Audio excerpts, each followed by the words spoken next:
Après avoir parlé de beaucoup de sujets quant à la psychologie sportive la saison dernière, encore cette année, Hockey le Magazine vous offre d'autres aspects de la psychologie sportive avec le docteur en psychologie sportive, Sylvain Guimond. Merci, Sylvain, d'être avec nous encore cette année. Merci à toi, Jasmin. Ça me fait très plaisir d'être ici. On va effleurer beaucoup de sujets. D'abord, la première capsule, aujourd'hui, on va parler de la gestion du stress. C'est quelque chose, évidemment, qui est omniprésent dans la carrière d'un sportif.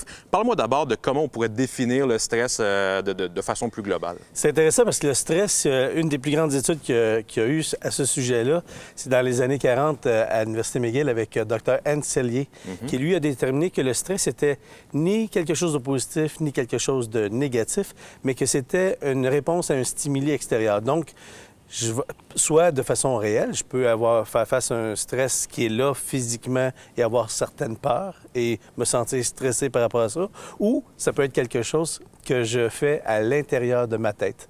Donc, dans mes pensées, comment je vais réagir à ce qui s'en vient. Souvent, c'est de l'anxiété d'anticipation dans le monde du sport ou de l'anxiété de performance. L'étude de l'Université McGill m'amène à votre deuxième question. Est-ce que dans le milieu du sport, c'est positif ou négatif, le stress? Vous en avez parlé comme quelque chose qui est difficile à définir, mais pour le sport comme tel. C'est une très bonne question, Jasmin.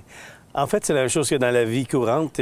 C'est pas positif ni négatif. Ça dépend vraiment comment on va le percevoir. Chez certains athlètes, un niveau de stress, on en veut. Parce que ça nous permet de bien performer. Si on était complètement relax et pas stressé, on ne serait pas capable de performer à un aussi haut niveau. En anglais, on appelle ça des arousal. C'est un endroit où on se sent juste assez stressé, mais sans que ça vienne affecter ma performance. Et ça, chez un athlète, on veut ce niveau-là. Mais on ne veut pas un niveau d'anxiété ou de stress qui ferait en sorte que ça va venir atténuer ma performance. Est-ce que le stress, c'est génétique? Est-ce que c'est quelque chose qui évolue avec les années? Comment ça se définit à la base, au début? En partie, oui. En partie, on reçoit une partie de notre héritage au niveau de notre personnalité qui vient 50 de nos parents, 50 de ce qu'on apprend dans la vie. Mais si on est entouré de gens qui sont anxieux, si les commentaires, ça aidera pas parce que je vais créer aussi de l'anxiété chez moi. Et là, on voit de plus en plus que c'est des jeunes qui sont de plus en plus jeunes qui souffrent d'anxiété ou de stress parce que, justement, les parents ont beaucoup de pression. On est dans un monde de performance à outrance et là, on le voit même chez nos plus jeunes. Les jeunes devraient être ici maintenant et vivre dans le moment présent. Donc, dans le moment présent, je ne suis pas inquiète pour ce qui s'en vient. Je suis ici, je suis capable de contrôler mon environnement, mais même à ça, on vit beaucoup, beaucoup de stress.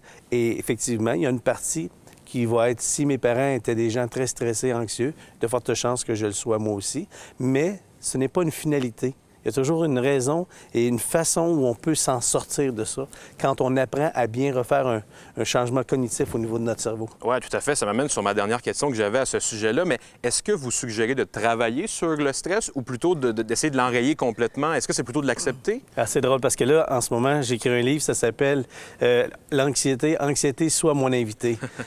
Ce qu'il faut dire aux gens, c'est plus j'en ai peur et plus elle grandit. Plus je donne de l'importance au stress, plus le stress grandit.